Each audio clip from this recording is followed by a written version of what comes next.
नमस्कार, खबरें दनादन में आपका स्वागत है। मैं हूं आपके साथ जीनत सिद्दीकी। चलिए देखते हैं फटाफट अंदाज में खबरें। सीएम योगी आदित्यनाथ का गाजीपुर दौरा। आज पीएम मोदी के होने वाले कार्यक्रम की तैयारियों का लेंगे जायजा। 29 दिसंबर को पीएम नरेंद्र मोदी आ रहे हैं गाजीपुर। सीएम योगी आदित्यनाथ ने वाराणसी के काशी विश्वनाथ मंदिर आने वाले श्रद्धालुओं की सुविधा के लिए बने हेल्प डेस्क का शुभारंभ किया। वाराणसी में सीएम योगी ने प्रवासी भारतीय दिवस की तैयारियों का जायजा लिया। सीएम का काफिला सबसे पहले लालपुर स्थित ट्रेड फैसिलिटी सेंटर पहुंचा। सीएम ने यहां पर अधिकारियों के साथ चल रही तैयारियों को लेकर बातचीत की और उन्हें इसके लिए जरूरी दिशा निर्देश भी दिए। वाराणसी के ही लालपुर में होने वाले प्रवासी भारतीय सम्मेलन के लिए बसाए जा रहे टेंट सिटी का भी सीएम योगी ने निरीक्षण किया। शुक्रवार को अमेठी में सीएम योगी ने पूर्वांचल एक्सप्रेसवे और विकास कार्यों का जायजा लिया। कांग्रेस पर सौतेला बर्ताव करने का आरोप लगाया। शीतकालीन सत्र के आखिरी दिन सदन में विपक्ष पर सीएम योगी ने बोला हमला। कहा तथ्य के साथ लगाए कोई आरोप, गलत आरोप लगाने पर मांगे माफी। भगवान हनुमान जी की जाति मजहब पर सियासत जारी। अब कैबिनेट मंत्री लक्ष्मी नारायण ने कहा हनुमान जी नई जाति बताते हुए उन्हें जाट कहा है। बीजेपी सांसद हरिओम पांडे ने बजरंगबली को पंडित बताया। उन्होंने कहा कि हनुमान जी परम ज्ञानी थे, इसलिए वो ब्राह्मण हैं। प्रकाश राजभर ने हनुमान जी पर कहा है कि जिसने भी उन्हें वानर कहा उसका नाश हो गया। हनुमान जी की जाति को लेकर कथावाचक मुरारी बापू ने कहा है कि वायु की कोई जाति नहीं होती और हनुमान जी पवन पुत्र हैं। समाजवादी पार्टी से अलग पार्टी बनाने वाले शिवपाल यादव की पार्टी में शामिल बहू अपर्णा यादव ने कहा कि भले पार्टी अलग है लेकिन रास्ते एक है। सूबे में बीजेपी को टक्कर देने के लिए 2019 से पहले बीएसपी और एसपी ने गठजोड़ किया है। सुल्तानपुर में नौकर ने साथियों के साथ मिलकर 2 बच्चों का अपहरण किया, जिसमें एक की हत्या कर दी जबकि दूसरे की हालत गंभीर है। सीएम योगी ने लखनऊ के ट्रॉमा सेंटर जाकर घायल बच्चों का हाल जाना और पीड़ित परिजनों को कड़ी कार्रवाई का आश्वासन। मुख्यमंत्री योगी आदित्यनाथ 23 दिसंबर को गाजियाबाद के दौरे पर रहेंगे। सीएम गाजियाबाद के निवाड़ी थाना क्षेत्र के पतला गांव में चौधरी चरण सिंह की प्रतिमा का अनावरण कर जनसभा को संबोधित करेंगे। सीएम योगी जब ट्रॉमा सेंटर पहुंचे तो अयोध्या से आई सोनी अपने भाई के इलाज को लेकर उनसे मिलने की कोशिश करने लगी। इस दौरान सुरक्षाकर्मियों ने सोनी को रोकने का प्रयास किया। हालांकि बाद में सीएम ने सोनी को बुलाकर उसकी समस्या सुनी। कानपुर नगर के कदवई नगर से बीजेपी विधायक महेश त्रिवेदी के भाई की गुंडे देखने को मिली। टोल पार करते समय उनकी गाड़ी एम्बुलेंस वाली लाइन से जबरदस्ती जाने लगी, जिसका टोल कर्मियों ने विरोध किया। इस बात पर वो भिड़ गए। अलीगढ़ के खैर क्षेत्र के सीओ अनुज का एक वीडियो वायरल हो रहा है। वीडियो में अतिक्रमण हटाने गए सीओ अनुज चौधरी दुकानदारों के ऊपर अपनी दबंगई दिखाते हुए पिस्टल लहरा रहे हैं और व्यापारियों को धमका रहे हैं। गोरखपुर में जमीन के विवाद को लेकर 2 पक्षों में खूनी संघर्ष हो गया, जिसमें पति और पत्नी की धारदार हथियार से हत्या कर दी गई। वहीं आरोपी भी इलाज के दौरान अस्पताल में आरोपी की भी मौत। जौनपुर में न्यूज 18 पर खबर चलने के बाद बड़ा असर हुआ है। मामले में आरोपी ब्लॉक प्रमुख समेत 5 लोगों पर केस दर्ज कर दिया गया है। जमीन के विवाद में रास्ते को लेकर महिलाओं को दौड़ा दौड़ाकर पीटा गया था। कन्नौज में गांव के युवक पर आरोप है कि वो अपनी 2 चचेरी बहनों को पहले बहला फुसलाकर दिल्ली ले गया, जिसके बाद इसमें दोनों लड़कियों को एक मकान में बंधक बना लिया, जहां पर इनके साथ गैंग रेप की वारदात को अंजाम दिया जाता रहा। फिरोजाबाद में एक युवक की हत्या कर शव को खेत में फेंक दिया गया। हत्या गमछे से गला घोंटकर की गई। पुलिस ने देर रात्रि शव को कब्जे में लेकर पोस्टमार्टम के लिए भेज दिया। मृतक हरदोई का रहने वाला है। मेरठ के टीपी नगर इलाके में बेखौफ बदमाशों ने एक पार्षद को निशाना बनाया और उनसे 2 लाख रुपए की रंगदारी की मांग की, जिससे पूरा परिवार खौफ में जी रहा है। आगरा में सड़क पर छात्रा को जिंदा जलाने के मामले में deputy CM doctor Dinesh Sharma ने सख्त कार्रवाई का भरोसा दिया। आगरा पहुंचे डिप्टी सीएम दिनेश शर्मा ने कहा है कि पुलिस लगातार कार्रवाई में जुटी हुई है। बुलंदशहर के सियाना में हुई हिंसा के बाद जिन बेकसूर चालुओं को गौकशी के आरोप में पुलिस ने जेल भेज दिया था, 15 दिन बाद उन सबकी रिहाई हो गई। मुरादाबाद में पुलिस मुठभेड़ में 2 अपराधियों को गोली लगी, जो गिरफ्त में आ गए, जबकि 3 भाग निकले। पकड़े गए दोनों अपराधी नागफनी थाना क्षेत्र में हुई पीतल कारोबारी के यहां लूट की घटना के मुख्य आरोपी हैं। सहारनपुर के थाना कोतवाली क्षेत्र के मोरगंज में एक स्कूटी सवार युवती ने रिक्शा चालक की जमकर पिटाई कर दी। बताया जा रहा है कि स्कूटी की सामान ले जा रहे रिक्शे से भिड़ंत हो गई और रिक्शा चालक ने युवती से बदतमीजी कर दी।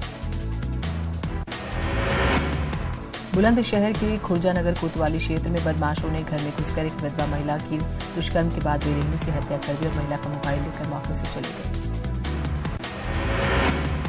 बरेली में बहेड़ी थाना क्षेत्र के नैनीताल रोड पर घनी कोहरे की वजह से कार और ट्रक में जोरदार भिड़ंत हो गई। इस टक्कर में एक ही परिवार के 4 लोगों की मौत हो गई और 3 लोग जख्मी हो गए। बरेली के बारादरी थाना इलाके में बाइक चोरी का मामला सामने आने से हड़कंप मच गया, लेकिन चोरी की करतूत सीसीटीवी में कैद हो गई।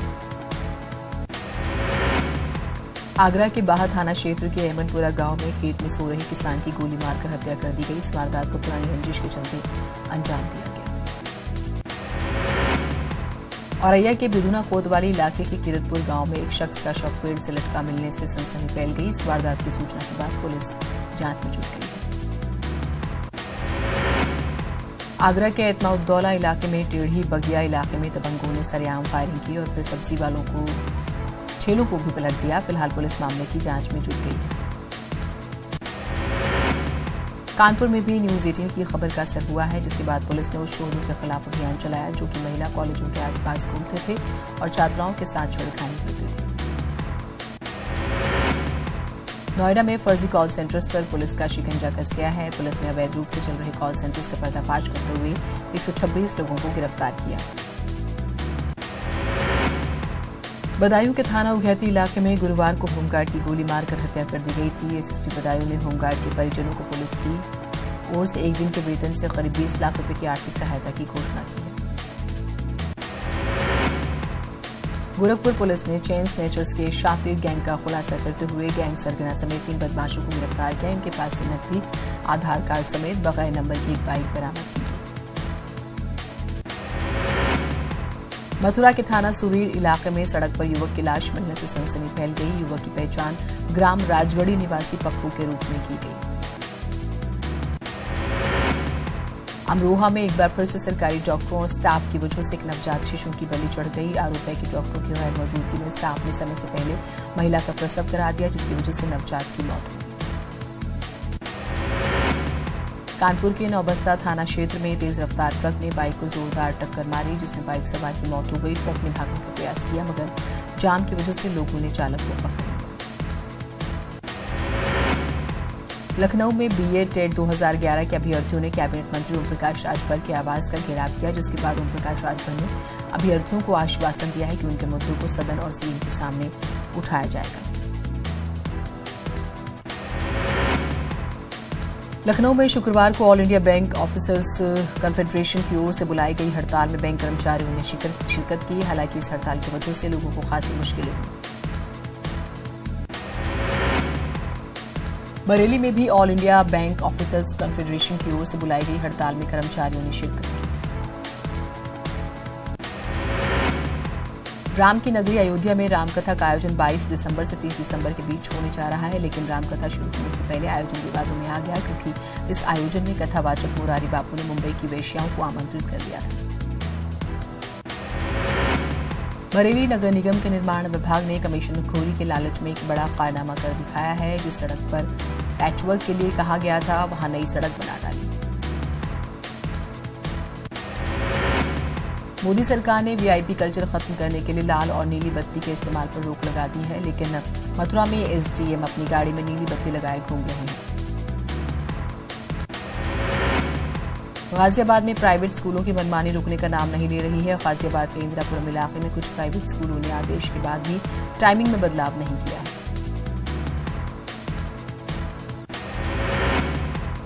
सरकार की वादा खिलाफी से नाराज आंगनवाड़ी कर्मचारियों ने बहराइच में वादा निभाओ रैली निकाली, जहां उन्होंने सरकार से वादा निभाने की मांग की।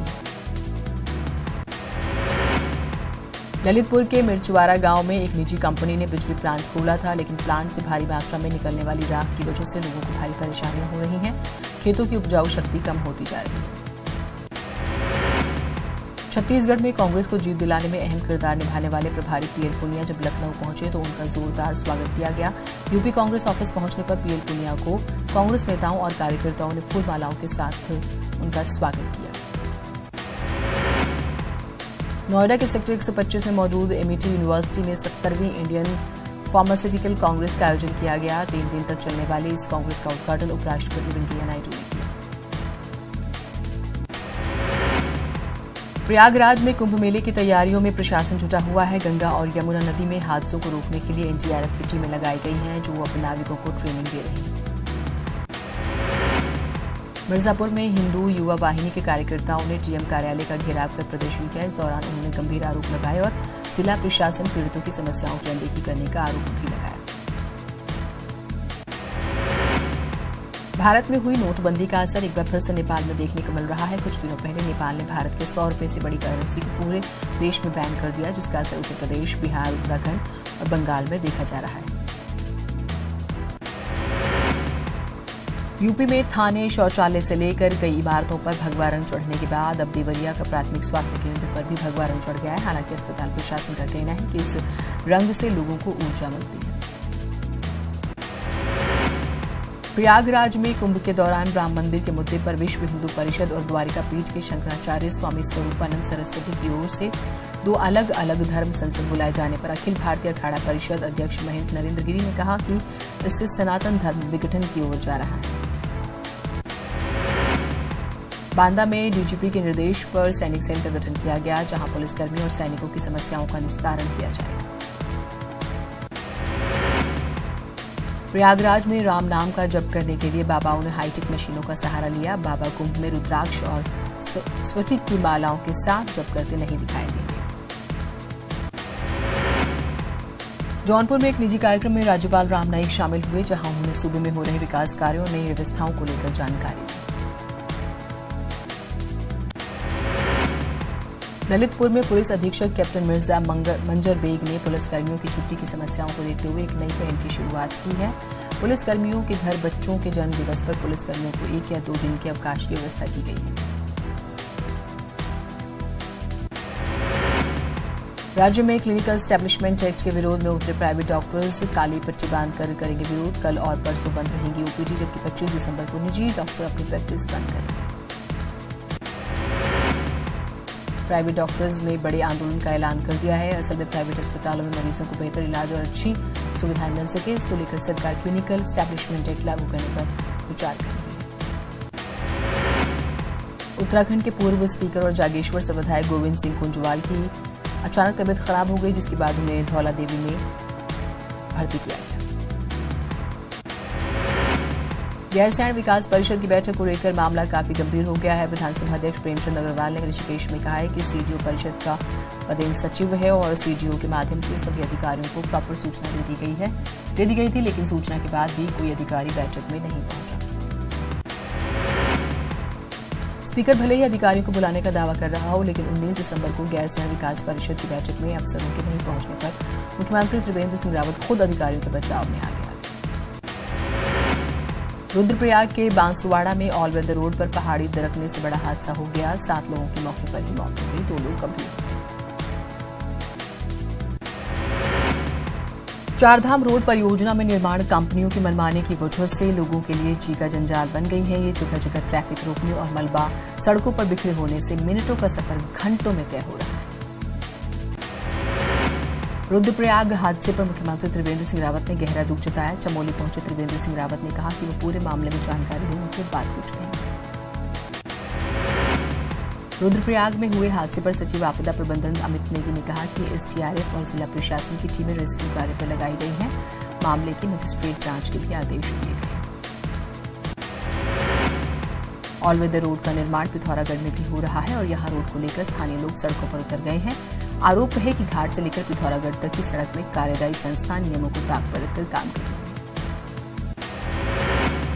उधम सिंह नगर के किच्छा में रहने वाले 2 परिवारों के 4 लोगों की बरेली के पहेड़ी में सड़क हादसे में दर्दनाक मौत हो गई। दोनों परिवार शादी समारोह में शामिल होकर बरेली से लौट रहे थे।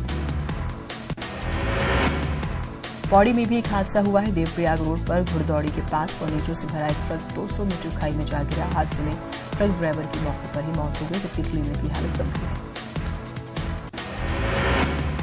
रुड़की में एक वकील की दिन दहाड़े गोली मारकर हत्या कर दी गई और ये वारदात सीसीटीवी में भी कैद हो गई। वकील अपने स्कूटर पर बैठकर किसी से बातें कर रहा था। इस दौरान बदमाश पीछे से आए और वकील की पीठ में सटाकर गोली मार दी।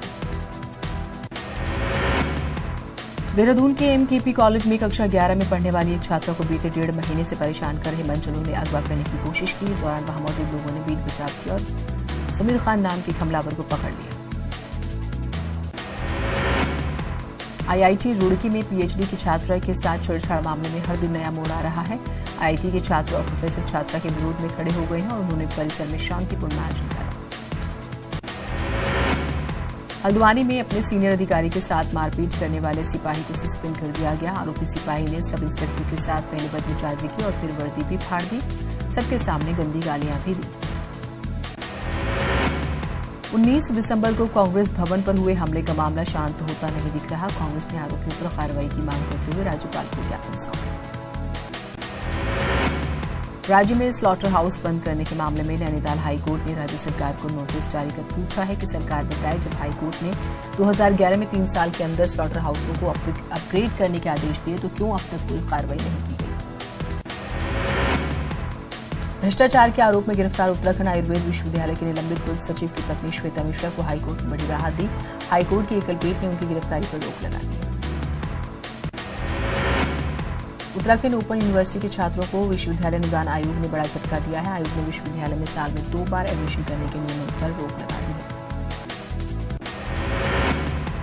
नैनीताल के रतन कॉटेज के पास जंगल में अचानक आग लग गई। दिन के वक्त लगी आग से जंगल में वन संपदा जलकर खाक हो गई। टिहरी गढ़वाल के कंडी सौंड अग्निकांड में झुलसे 6 लोगों को एयर एम्बुलेंस के जरिए चंबा से ऋषिकेश एम्स लाया गया। डॉक्टरों की टीम इन सभी के इलाज में जुटी हुई है। पिथौरागढ़ में देश के सबसे बड़े ट्यूलिप गार्डन खोलने के दावों के बीच कांग्रेस ने सरकार को कटघरे में खड़ा किया। पार्टी के मुख्य प्रदेश प्रवक्ता एमडी जोशी का कहना है कि भाजपा सरकार घोषणाओं की सरकार है। दिल्ली में उत्तराखंड के वित्त मंत्री प्रकाश पंत ने केंद्रीय मंत्री धर्मेंद्र प्रधान से मुलाकात की और इस दौरान पंत ने पिथौरागढ़ में देश का सबसे बड़ा ट्यूलिप गार्डन बनाने में सहयोग की अपील की। धर्मेंद्र प्रधान ने ट्यूलिप गार्डन को लेकर हामी भर दी है और इसी के बाद मंत्री प्रकाश पंत ने देश का सबसे बड़ा ट्यूलिप गार्डन पिथौरागढ़ में बनाने की बात कही है। देहरादून वन प्रभाग के थानों रेंज के थानों भोगपुर गांव में जानवरों से सुरक्षा के लिए लगाई गई तार बाड़ में गुरुवार को एक नर सांभर फंस गया। सूचना मिलते ही देहरादून से रेस्क्यू टीम मौके पर भेजी गई और सांभर का रेस्क्यू किया गया। रुड़की नगर निगम में सरकार द्वारा 2 गांवों को बाहर करने के मामले पर हाईकोर्ट की एकल पीठ ने सरकार से पूछा कि किस आधार पर दोनों गांवों को निगम से बाहर किया। रामनगर के हनुमान धाम छोई में कैंसर की जांच के लिए कैंप का आयोजन किया है। कैंसर विशेषज्ञों का कहना है कि जागरूकता से हम शरीर को कई तरह के कैंसर से बचा सकते हैं। 6 दिन से हरिद्वार निर्मल पंचायती अखाड़े के बाहर धरने पर बैठे संतों ने धरना खत्म कर दिया है। शासन और प्रशासन से बातचीत के बाद धरने को खत्म किया गया। लोकसभा चुनाव में सीटों को लेकर एनडीए में चल रही खींचतान के बीच गठबंधन ने सीट शेयरिंग का फॉर्मूला तैयार कर लिया है। जानकारी के मुताबिक बीजेपी और जेडीयू 17 सीटों पर और एलजेपी बिहार में 5 सीटों पर, जबकि 6ठी सीट एलजेपी को यूपी या फिर झारखंड में से किसी एक राज्य में दी जाएगी। सीएम नीतीश कुमार बीजेपी अध्यक्ष अमित शाह से मुलाकात करेंगे, जिसमें सीट शेयरिंग को लेकर फाइनल बात होगी। करीब 3:30 बजे प्रेस कॉन्फ्रेंस होगी, जिसमें बीजेपी अध्यक्ष अमित शाह, सीएम नीतीश कुमार भी दोनों मौजूद रहेंगे। माकपा महासचिव सीताराम येचुरी ने कहा है कि बिहार में लेफ्ट पार्टियां अपने दायरे में रहकर ही चुनाव लड़ेंगी। येचुरी ने यह भी कहा है कि बिहार में वो महागठबंधन का हिस्सा रहेंगे। लालू प्रसाद इस बार नए साल की शुरुआत जेल में ही करेंगे। उनकी जमानत याचिका पर इस साल सुनवाई नहीं होगी। लालू की याचिका पर सुनवाई के लिए सीबीआई ने अपना पक्ष रखने के लिए कोर्ट से समय मांगा है। खजुराहो अंतर्राष्ट्रीय फिल्म महोत्सव के चौथे दिन कवि अशोक चक्रधर, लेखक कमलेश पांडे और जल पुरुष संजय सिंह को सम्मानित किया गया। कार्यक्रम में शिवानी रावत ग्रुप ने मनमोहक प्रस्तुति दी। वहीं नीरज खरे के लिए नाटक छत्रसाल का भी मंचन किया गया। अमेरिकी रक्षा मंत्री जेम्स मैटिस ने अपने पद से इस्तीफा दे दिया। मैटिस के इस्तीफे की वजह सीरिया से अमेरिकी सैनिकों की वापसी को लेकर राष्ट्रपति डोनाल्ड ट्रंप के साथ उनके तीखे मतभेद को माना जा रहा है। डोनाल्ड ट्रंप ने सीरिया से सैनिकों को वापस बुलाने के अपने विवादित फैसले का बचाव किया है। ट्रंप ने कहा है कि अमेरिका ने पश्चिम एशिया की रखवाली का ठेका नहीं लिया है। उन्होंने कहा कि देश दूसरों की रक्षा में अपने जवानों की कीमती जान और अरबों डॉलर गंवा रहा है। राष्ट्रपति डोनाल्ड ट्रंप ने अफगानिस्तान से अमेरिकी सैनिकों को वापस बुलाने का फैसला किया है। एक अमेरिकी अधिकारी ने नाम नहीं जाहिर किए जाने की शर्त पर जानकारी दी। ट्रंप का यह फैसला सीरिया से अमेरिकी सैनिकों को वापस बुलाने के फैसले के बाद आया है। फिलहाल अफगानिस्तान में तकरीबन 14,000 अमेरिकी सैनिक हैं। चलिए फिलहाल बुलेटिन में इतना ही, दीजिए इजाजत। नमस्कार।